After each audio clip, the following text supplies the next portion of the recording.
बाणी कबीर साहब जी। सुख संपत्ति सुपने की बत्तियां जैसे तृण पर से। आप जो कहते हैं कि बाहर के हमें सुख प्रतीत होते हैं, तो ये जो सुख हैं ये भी क्षणभंगुर हैं, ये भी चंद रोज़ा हैं, ये हमेशा रहने वाले नहीं। बाहर के जो हमें सुख प्रतीत होते हैं ये हमारी तवज्जो का नतीजा है। जब बाहर तवज्जो लगती है तो हमें सुख प्रतीत होता है, जब तवज्जो हटती है तो दुख प्रतीत होता है। और असल में तो ये दुख ही दुख है। 84 लाख दिया जून में देखिए कि कहाँ है हमें सुख। और अपनी ज़िंदगी में देख लीजिए कि ज़िंदगी में अगर हम ज़ायरा तौर पर ही जाएँ तो कितने लोग हैं कि जिनके दिनों को चैन है, जिनके दिनों को करार है, जिनके मन में आनंद है। कोई शायद इक्का दुक्का नज़र आए तो नहीं आए, नहीं तो मेरे वही शेर का है कि हमको खुशी मिली भी अगर आरज़ी मिली, लेकिन जो गम मिले वो गमे तहाँ मिले। कि जो खुशी मिलती भी है तो आरज़ी तौर से मिलती है, चंद लम्हों के लिए मिलती है, चंद रोज़ा होती है, 4 दिन की चांदनी है, फिर अंधेरी रात। तो जो असली खुशी है, जो असली आनंद है, वो तो हमेशा का रहने वाला है, जो लास्टिंग हैप्पीनेस। तो कहते हैं कि ये बाहर की जो खुशी है ये तो चंद रोज़ा है। और अगर आप ये चाहते हैं कि आपको हमेशा का आनंद मिल जाए तो उसका एक ही तरीका है, और वो यही है कि जैसा एक सूफ़ी ने कहा है कि नमी गोयम या दुनिया जुदाबाश व हर कार्य के बाशी बाखुदाबाश। तो मैं ये नहीं कहता हूँ कि दुनिया से जुदा हो के रहो, मगर जो भी काम करो प्रभु को अपने साथ। और यही हमारा रास्ता है, रूहानियत का रास्ता, संत मत का रास्ता, पॉजिटिव मिस्टिसिज्म का रास्ता है।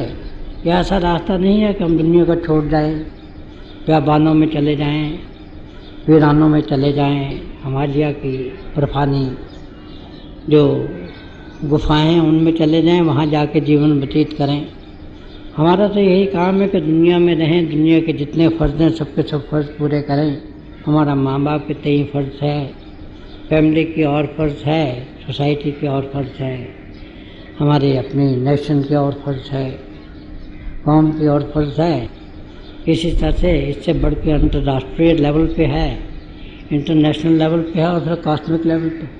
तो हमें तो यही संत मन में बताया जाता है कि दुनिया के सारे काम पूरे करो, उन्हें अच्छे से अच्छे अंदाज में करो, बेस्ट पॉसिबल मैनर में करो। मगर उसके साथ साथ जो ज़िंदगी का सबसे बड़ा मकसद है अपने आप को जानने का और प्रभु के पाने का, उसे हर वक्त नज़र में रखो। और यही कि हर कार्य के बाशी बाखुदाबाश, कि हम जितने भी ये काम करें हमें लिव लगी रहनी चाहिए परमात्मा। हमारा जो रास्ता है ये रिनंसिएशन का रास्ता नहीं है, ये तारक दुनिया का रास्ता नहीं है। हमारा रास्ता तो ये है कि हम जितने दुनिया के काम करें मगर इन स्पिरिट ऑफ डिटैचमेंट करें, उनमें खो नहीं जाए। हमारी जो लिव है वो प्रभु से लगी रहनी चाहिए, मगर हमें अपने जो काम है दुनिया के सारे करने चाहिए।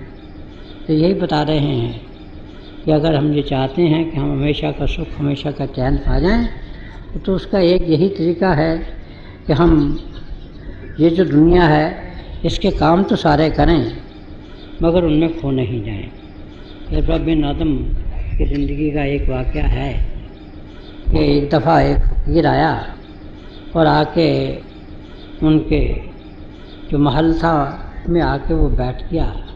अब 2-4 दिन तक बैठा रहा, उठा नहीं है।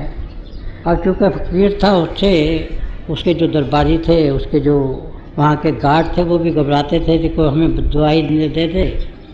तो उन्होंने जाके बादशाह से कहा कि भाई एक फ़कीर बैठा हुआ है और हम उसे कहते हैं कि चले जाओ। तो वो कहता है मैं तो सराय में बैठा हूँ, सराय में हर कोई बैठ सकता है, मैं भी बैठा हूँ, मुझे क्यों उठाते। तो कहते को वो वली अल्लाह मालूम होता है।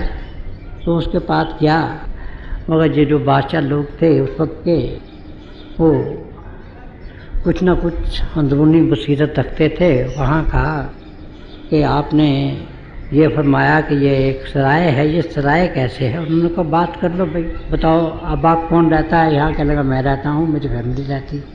इससे पहले कौन रहता था? कहेंगे मेरा बाप रहता था, उसकी फैमिली रहती थी। उससे पहले मेरा दादा रहता था, और उससे पहले मेरा परदादा रहता था। तो कहेंगे सराय नहीं है तो और क्या, सराय ही तो है। और इसी तरह से हम इस दुनिया में रहें, इसे हम एक सराय समझें कि ये असला जसली जो है ये हमारा मकान नहीं है।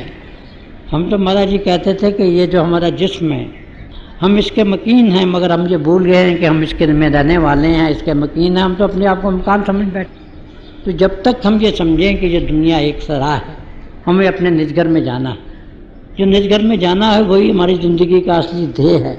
हम सारे काम करें, अच्छे से अच्छे तरीके से करें, मगर बाहर कारे के बाशी बाखुदा बरस दिल जारवल जातकार। तो जब तक हमारी ऐसी सूरत नहीं बनती है, हमें हमेशा की खुशी, हमेशा की शादी नसीब नहीं। तो यही अब भी बता रहे हैं। जाए करम परम पद पावै,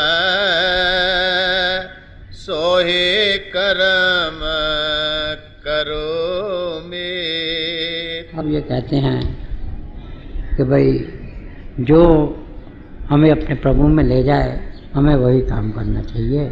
और पहले जो सराय की बात कही थी मैंने, उसमें एक और गुरबानी में भी रेफरेंस आता है कि जो कर छड़ गवावना तिस लगा मन माए, जिथे जाए सुरतना जिसकी चिंता ना है। कि जहाँ हमें जाना है वहाँ की तो चिंता नहीं है। हम इस सराय को ही अपना मकान पकड़ बैठे हैं। अब ये कह रहे हैं कि भाई देखिए कि हमें वही काम करने चाहिए जो हमें प्रभु के पास ले जाए, प्रभु के करीब ले जाए। महाराज जी ये पाप की और पुण्य की बड़ी एक आसान परिभाषा बताया करते थे कि जो हमारा जो एक्शन है, जो प्रभु के पास ले जाए, जो प्रभु के करीब ले जाए वो तो पुण्य है, जो उससे दूर ले जाए वो पाप।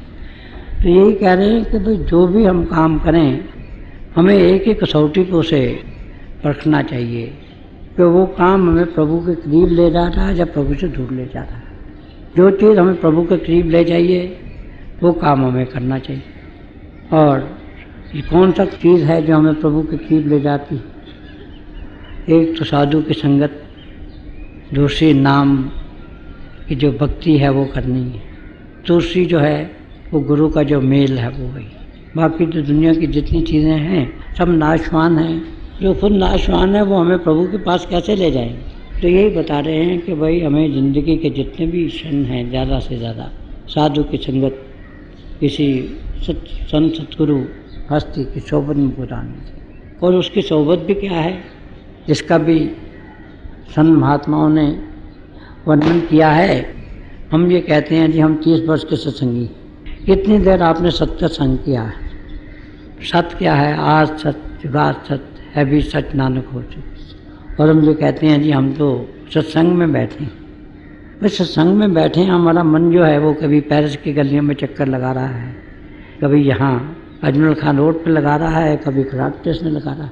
तो वो सत्संग तो नहीं।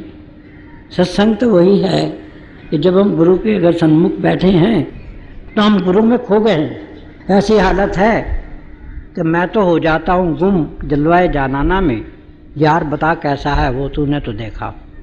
जब हम संग में बैठते हैं तो हमें चाहिए कि गुरु की आंखों में देखें, उसके मस्तिष्क में देखें। वो देखें ही नहीं, इतने प्रेम के देखें कि उनमें खो जाएं, हमें अपना आपा भूल जाए। हम तमाशाई नहीं रहे, हम तमाशा बन के रह जाएं। हाय जिस ऐले नज़र ने तुझे देखा होगा वो तमाशाई तो क्या होगा तमाशा। जब ये हमारी हालत होती है तो वही क्षण है जिसे कि हम मोमेंट्स ऑफ एटर्निटी कहते हैं। वही क्षण है कि जिसे हम असली मानव में सत्संग के क्षण कहते हैं। जब हम गुरु में खो देते हैं, अपने आप को भूल जाते हैं। तो अगर हम अपनी ज़िंदगी का ये नजरिया एक लें तो हमें मालूम होगा कि हम कितनी देर से सत्संग कर रहे हैं, कितनी देर से हम सोबत कर रहे हैं। कि ठीक है कि हम नशीनी साहत बाउलिया बेहतर सत साला तायत पेरिया। मगर ये जो सोबत है, सोबत की भी तो खास मानी है। यही मैं जब वेस्ट में गया तो मुझसे पूछा गया सवाल, तो मैंने बताया कि सोबत की क्या मानी। और फिर ये कहा है कि ये सिर्फ 100 साल के भक्ति के ही बेहतर नहीं है। बेरिया भक्ति का जो लफ्ज़ है, बेरिया पे जोर है कि उसमें कोई कपट नहीं है, कोई छल नहीं है, वो पूर्ण भक्ति है। क्यों? भक्ति में तो महाराज हजूर कहा करते थे, कि भाई देखो, ये जो आप भजन करेंगे कभी मन लगेगा कभी नहीं लगेगा, मगर जो सेवा करेंगे वो तो कहते थे कि वो तो कैश सौदा, वो तो कैश क्रॉप है, वो तो नकदी का सौदा है। आप सेवा कीजिए, और जब सेवा भी कीजिए तो सेवा का वही मतलब है जिसमें आप प्रभु का सिमरन करते रहें, प्रभु की याद करते रहें और सेवा करते रहें। और उसके बाद अगर आप भजन में बैठे तो देखिए भजन कैसे बनता है आपको। तो ये जो गुरु की सोबत की बात है, गुरु की संगत की बात है, ये गुरु में खोने की बात। और मेरे बहुत से बहन भाई बड़ी शिकायत करती हैं, जी फला आदमी महाराज जी के पास 2 घंटे बैठता है, फलांगा आदमी 2-3 घंटे बैठता है, भी एडमिनिस्ट्रेटिव काम से बैठता है। महाराज जी के वक्त में भी होता था, हजूर के वक्त में भी होता था, मगर वो तो एडमिनिस्ट्रेटिव काम से बैठता है। हर सत्संगी को जो सबसे ज़्यादा वक्त मिलता है वो सत्संग में मिलता है। और सत्संग ही एक ऐसा मौका है कि जिसमें आदमी को असली मानव में जो तसव्वुर है उसके भी अगर पकने का अगर कोई मुकाम है तो वो सत्संग है। क्योंकि गुरु में देखता है, गुरु में खो जाता है, अपने को खो जाता है। जब आंखें बंद करता है तो गुरु का स्वरूप सामने आता है। क्योंकि महाराज जी ने तो तसव्वुर के मामले को बहुत अच्छी तरह से सुलझाया है और समझाया है कि वो तसव्वुर नहीं है। ध्यान की बहुत बात की जाती है सत्संग में भी, मगर ध्यान क्या है असली मानव में। महाराज जी ने बताया कि जब आमतौर पे हम ध्यान करते हैं तो उसमें हमारी इमेजिनेशन का एक हिस्सा, एक हमारा तसव्वुर का एक हिस्सा बन जाता है कि हमारे गुरु की दाढ़ी इस तरह से है, उसके कपोल ऐसे हैं, उसके कपोलों पे जो काला खाल है वो इस किस्म का है, जो तिल है, उसकी आंखें ऐसी हैं, उसका माथा ऐसा है, वो दस्तार ऐसी बांधता है। अगर हम ऐसा अपने आगे बना भी लेंगे एक स्वरूप, तो उसमें तो हमारी इमेजिनेशन का उसमें एक हिस्सा है।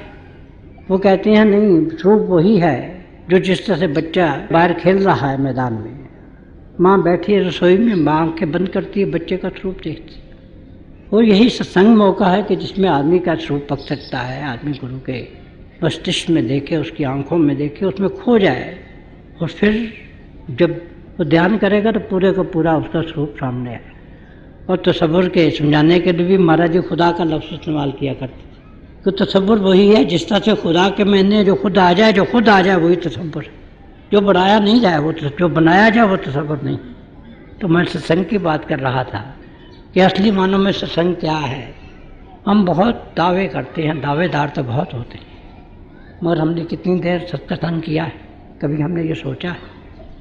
इसी तरह से ये जो अब बात कह रहे हैं कि हम ऐसे काम करें कि जो हमें प्रभु के करीब ले जाएं, जाहे करम परम पद पावै, सोए करम करो में। अब ये कहते हैं क्या मेरे मीत, देखिए कितनी नम्रता है, कहाँ दो जहान के मालिक, ऐसी हस्ती के दोनों जहानों में नहीं समाती। सूफी कहते हैं कि ये अजीब बात है कि वो खुदा, वो परमात्मा जो दोनों जहानों में नहीं समाता है, एक मोमिन के दिल में समा जाता है। एक इंसानी चोले में, 6 फुट के चोले में आके वो समा जाता है।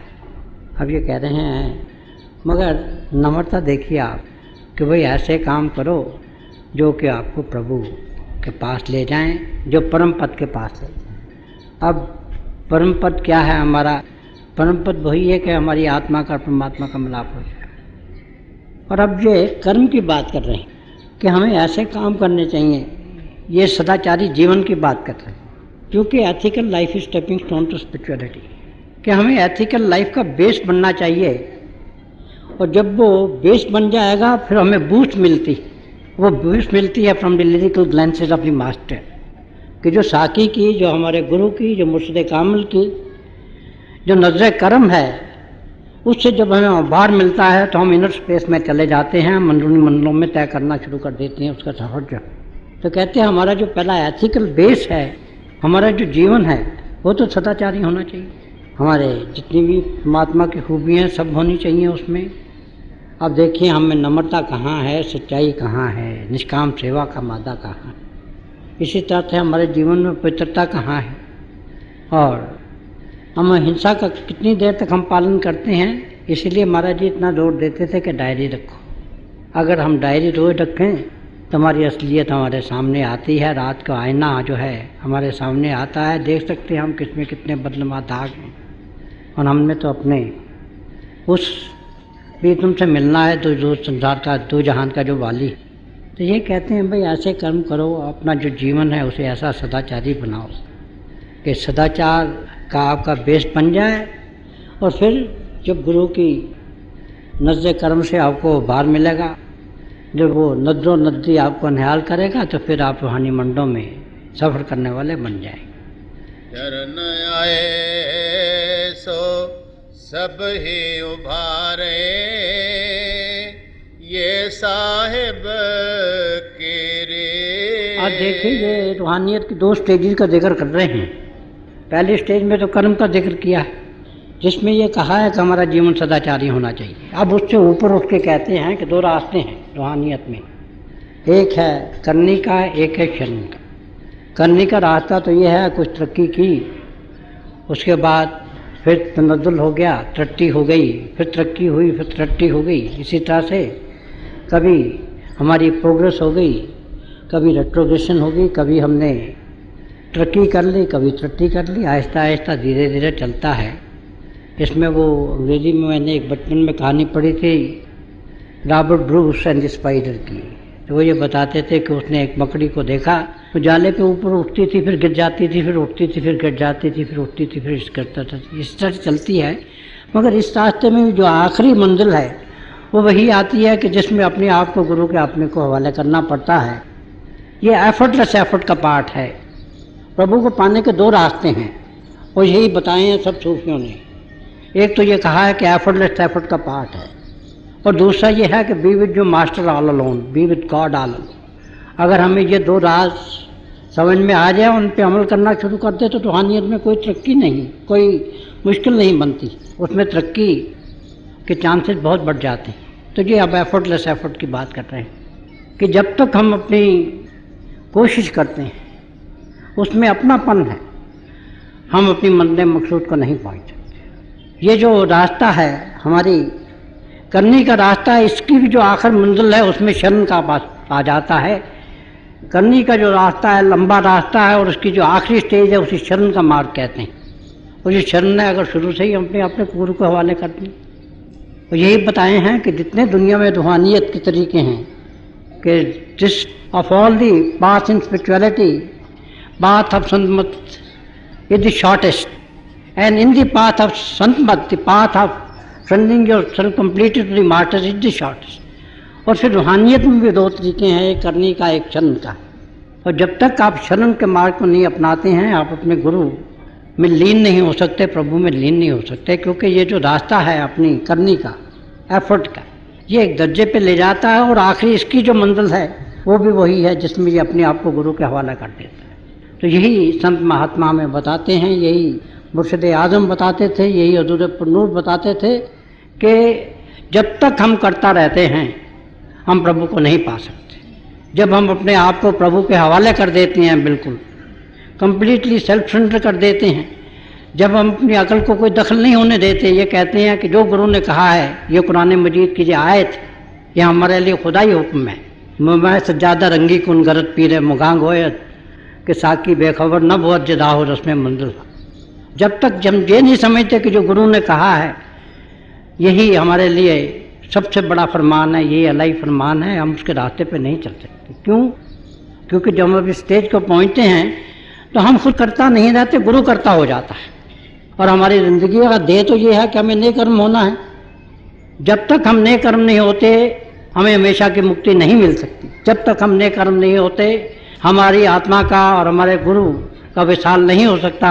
वो जो स्टेज हम कहते हैं कि फनाफिल शाख की स्टेज, वो हम नहीं पा सकते जब तक हम अपने आप को गुरु के हवाले नहीं करते। जब तक गुरु करता नहीं होता हम प्रभु में लीन नहीं हो सकते। तो पहला रास्ता इन्होंने बताया कि अपना कर्म करो, वो सदाचारी कर्म का उसमें जिक्र है। ये दूसरी स्टेज है, हार्ड स्टेज और फाइनल स्टेज है कि इसमें हमें नेक कर्म होना है। इसी नेक कर्म होने को सूफियों ने अपनी ज़बान में बयान किया है कि सूफी की जो होती है तरक्की, उसमें एक ऐसी स्टेज आती है कि जिसमें वो रग जो कि कोई एक्शन करती है, वो बुरा जब भला, वो रग ही गायब हो जाती है। ये अपने अपने बयान का तरीका है। हम ये कहते हैं कि ये नेकर्म हो जाता है। नेकर्म कैसे होता है? जब तक हम करता है नेकर्म हम हो कैसे सकते हैं? इंसान तो गुनाहों से भरा हुआ है। जब गुरु करता हो जाता है तब हमने कर्म होते। तो यही बता रहे हैं दूसरा कि चरण का जो मार्ग है उसे अपनाओ अगर गुरु को पाना चाहते हो। शरण आए सो सब ही उभारे, ये साहिब के रे। यही प्रभु की रीत है कि जब तक हम आपा भाव रखते हैं, जब तक हम खुद करता रहते हैं, हम प्रभु को नहीं पा सकते। अगर हमने प्रभु को पाना है तो हमारे गुरु को हमारा कर्ता होना चाहिए, हमें अपने आप को उसके हवाले कर देना चाहिए। हमें जो गुरु कहे उसे अपनी अक्ल की कसौटी पे नहीं बरतना चाहिए। जो गुरु कहे उसका फरमान अल्लाही फरमान है हमारे लिए। जब तक हम उस स्टेज को नहीं पहुंचते हैं हम गुरु को पा नहीं सकते। कहे कबीर सुनो भय साधो, चली हो भो जल जीत।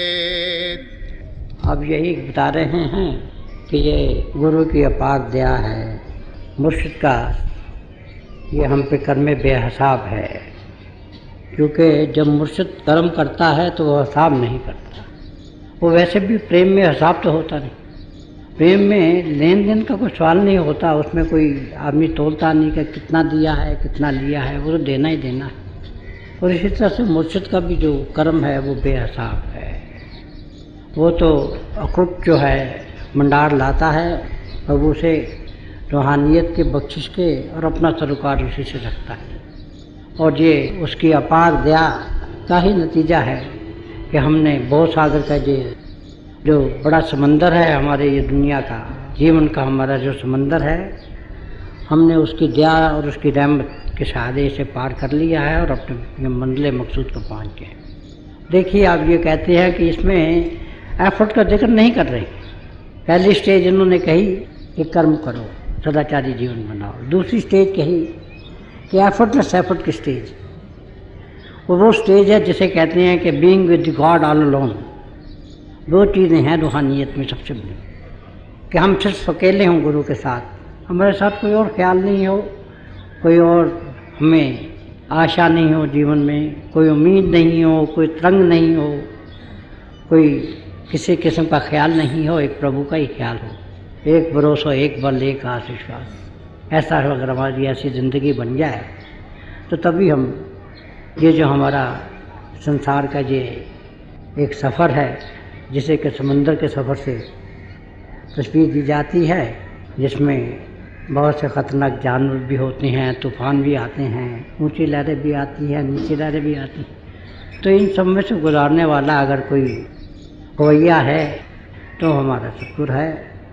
और ये सतगुरु की देन है कि हमने ये जो ज़िंदगी का हमारा ये जो सफ़र है, ये जो ख़तरों से भरा हुआ है और जिसमें हम रात में से भी गुजरते हैं, क्योंकि यही ख्वाजा हाफिज़ ने कहा है कि गुप्त अंधेरा है, अंधेरी रात है, हाथ को हाथ सुझाई नहीं देता। समंदर में बड़े ख़तरे हैं, वहाँ तरह तरह के जानवर जो हैं वो घूम रहे हैं। अब इसमें क्या करना चाहिए? तो इसका जवाब दिया है दशमेश पिता के मालिक ने। उन्होंने कहा है कि भाई तुम्हें क्या करना है, खतरे होंगे तो होंगे, रात होगी तो होगी, तूफान होगा तो होगा, तुम तो अपने गुरु की आंखों में देखो, उनमें खो जाओ। ना तुम्हारे लिए कोई खतरा है, ना तुम्हारे लिए कोई अंधेरा है। तो यही रास्ता है प्रभु को पाने का, कि उसकी आंखों में हम खो जाएं, उसमें हम खो जाएं। हम अपनी एफर्ट का तरीका जो है करने का उसे छोड़ देंगे, शरण के मार्ग में आ जाए, वो करता हमारा बन जाए तो फिर हमारी मंजिल वो खुद जो है वो तय करा देता है। और जो हमारी मंजिल मकसूद है, जो अपना निज घर है, उससे भी बचा के जाके हमें जो आखिरी मंजिल है कि जहाँ हमारी आत्मा का और परमात्मा का मिलाप होता है, वहाँ जाकर प्रभु में हमें मिला देता है।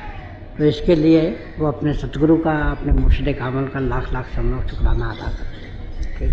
कहे कबीर सुनो भई साधो, चली हो भो जल जीत। क्योंकि यही तरीका है कि जिससे ये जो हमारा सफ़र है ज़िंदगी का, ये तय हो सकता है और आप आखिरी मंजिल पे पहुंच सकते हैं, जहाँ हमारी आत्मा का और परमात्मा का मिलाप।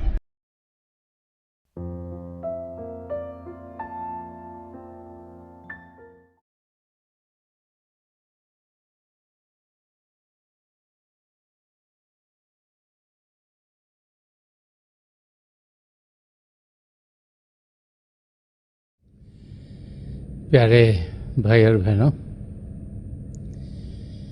हम सब बड़े खुशकिस्मत हैं कि हमें दयालपुर संत दर्शन सिंह जी महाराज के दिव्य वचन सुनने को मिले। जो भी उनसे मिला उसने यही अनुभव किया कि संत दर्शन सिंह जी महाराज ने उनसे सबसे ज़्यादा प्रेम किया। वो बार बार समझाते थे कि प्रभु प्रेम के महासागर हैं, हमारी आत्मा उनका अंश होने के नाते प्रेम से भरपूर है और प्रभु के प्रेम के ज़रिए ही हम अपनी आत्मा का मिलाप परमात्मा से करवा सकते हैं। तो प्रभु का प्रेम हम सबके भीतर चल रहा है, शब्द के ज़रिए हम उसके साथ जुड़ते हैं। शब्द जिसके दो रूप हैं, ज्योति और श्रुति।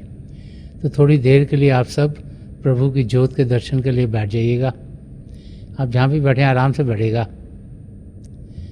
अपनी आंखें बंद कर लीजिएगा और जो आपके आई बॉल्स हैं, आँखों के डले सीधे सामने होने चाहिए, जैसे कि आप 8 या 10 इंच अपने सामने फोकस हों।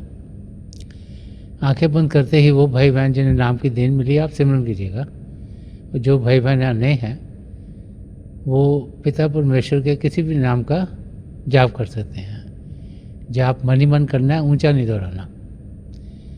आपके सामने रोशनी के चिन्ह दिखेंगे, बड़े ध्यान से जो भी नज़ारे दिखते हैं उसे ध्यान से देखिएगा और आप देखेंगे कि दिन ब दिन जैसे जैसे आप अभ्यास करते चल जाएंगे, आपको अंदर में प्रभु की ज्योति, आसमान, सितारे, चंद्रमा, सूर्य और बहुत से नज़ारे देखने को मिलेंगे।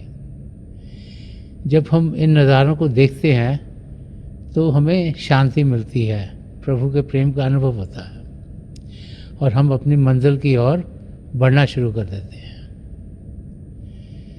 थोड़ी देर में मैं आपको इस अभ्यास से उठाऊंगा और मेरी शुभकामनाएं आप सबके साथ हैं।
छोड़ दीजिए जी, प्लीज़ लीव ऑफ। मेरी पिता परमेश्वर के चरण कमलों में और जो पिछली सेंचुरी के महापुरुष हुए हैं, हजूर बाबा सावन सिंह जी महाराज, परम संत कृपाल सिंह जी महाराज और दयाल प्रसन्न दर्शन सिंह जी महाराज के चरण कमलों में यही प्रार्थना है कि प्रभु को पाने का रास्ता, जिस रास्ते पर इन महापुरुषों ने हम सबको चलाया है, उस रास्ते पर हम तेज़ी से चल सकें। इन महापुरुषों की दया कृपा हम सब पर बनी रहे ताकि हम अपनी मंजिल को बहुत ही जल्दी पा लें।